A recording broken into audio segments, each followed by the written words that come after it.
Hi students, this is Ganesh. ఈరోజు మనం priority scheduling గురించి డిస్కస్ చేద్దాం.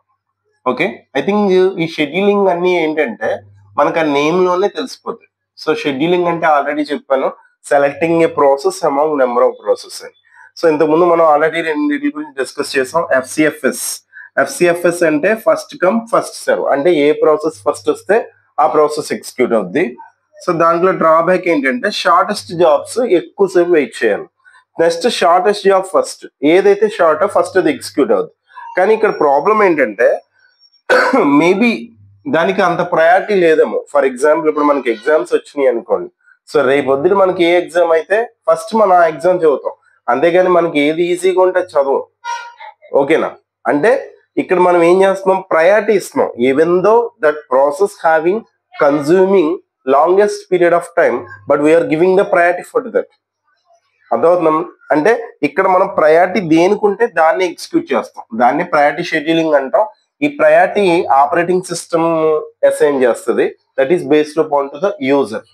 Okay, so for example P1, P2, P3, P4 four ప్రాసెస్లు తీసుకున్నా. ఓకే, దీని బర్స్ట్ టైం అంటే ఎంతసేపు ఎగ్జిక్యూట్ అవుతుంది అని. సో ఫర్ ఎగ్జాంపుల్ ఇది 10, ఇది 15, ఇది 2, ఇది 1. ఓకే, ఇంతకుముందు తీసుకున్నట్టుగానే తీసుకున్నాం. ఇప్పుడు దీంట్లో ప్రయారిటీ ఉంటుంది. ఎగ్జామ్లో కనుక మనకి ఎగ్జాంపుల్ ఇస్తే వాడే ప్రయారిటీ ఇచ్చేస్తాడు. లేదు ఒకవేళ మనమే ఎక్స్ప్లెయిన్ చేయాల్సి వస్తే మనమే ప్రయారిటీ తీసుకుంటాం. And one more thing, this is a non preemptive. Non preemptive అంటే మీకు ఆల్రెడీ చెప్పాను. Non preemptive means once the execution of the process is started, not giving the chance for another process to perform the execution. అంటే ఒక్కసారి execution start చేస్తే అది అయిపోయే వరకు వేరే దానికి ఇవ్వదు. దాన్ని ఏమంటాం అంటే నాన్ ప్రియంప్టివ్ అంటాం.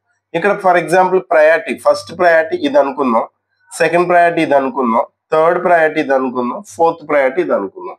ఓకేనా? మేబీ నేను సీక్వెన్స్ లో రాశాను కాబట్టి అరేంజ్ చేసేస్తాను. సీక్వెన్స్ లో కాకుండా, సో ఇది ఫస్ట్ ప్రయారిటీ, ఇది సెకండ్ ప్రయారిటీ, ఇది ఫోర్త్ ప్రయారిటీ, ఇది థర్డ్ ప్రయారిటీ అనుకుందాం. సో ఇప్పుడు ప్రయారిటీ బేస్ చేసుకుని ఎగ్జిక్యూట్ అవుతుంది. ఓకే, సో గ్యాంట్ చార్ట్ అంటారు దీన్ని. ఫస్ట్ ఏది స్టార్ట్ చేస్తుంది దీంట్లో ఎగ్జిక్యూషన్, అన్నిటికన్నా హైయెస్ట్ ప్రయారిటీ దీనికి ఉంది, P2కు ఉంది. ఓకేనా? Even though size of the process is very long, but giving the highest priority by the operating system. So we need to execute first P2. ఎంతసేపు ఎగ్జిక్యూట్ అవుద్ది? ఫస్ట్ 15 seconds P2 ఎగ్జిక్యూట్ అవుద్ది. Next priority దేనికి ఉంది? 2కు ఉంది, అంటే P3. So P3 start చేస్తుంది ఎంతసేపు? Next 2 seconds అంటే 17. ఓకే, నెక్స్ట్ ప్రయారిటీ దేనికి ఉంది? P1కు ఉంది. సో P1 ఎంతసేపు ఎగ్జిక్యూట్ అవుద్ది? 10 seconds అంటే 27. ఓకే, తర్వాత P4 ఎగ్జిక్యూట్ అవుద్ది ఎంతసేపు? 1 second అంటే 28. టోటల్ గా 28 seconds పట్టింది. ఓకే, ఇప్పుడు ఇంతకు ముందులాగే దాని బర్స్ట్ టైం అంతా, టర్న్ అరౌండ్ టైం అంతా కూడా క్యాల్కులేట్ చేద్దాం. Okay, waiting time first. So P1 ఎంతసేపు వెయిట్ చేసింది? 17 seconds వెయిట్ చేసింది. P2 ఎంతసేపు వెయిట్ చేసింది? 0. P3 ఎంతసేపు వెయిట్ చేసింది? 15. P4 ఎంతసేపు వెయిట్ చేసింది? 27. ఓకే, దీనికి యావరేజ్ కడతాం. ఓకే, టోటల్ ఎంత చూడండి ఒకసారి. 27, 10, 37, 5, 42. 42 ప్లస్ 17 అంటే 59. Okay, so waiting time, average waiting time 59/4 అంటే ఎంత?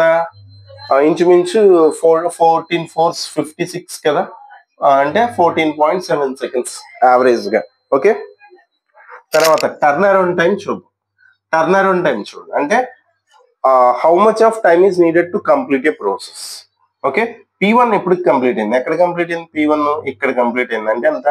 27. P2 ఎక్కడ కంప్లీట్ అయింది? 15 దగ్గర. P3 ఎక్కడ కంప్లీట్ అయింది? 17 దగ్గర. P4 ఎక్కడ కంప్లీట్ అయింది? 28 దగ్గర. దీనికి కూడా యావరేజ్ వెయిటింగ్ టైం క్యాలిక్యులేట్ చేయండి, అంటే ఎంత?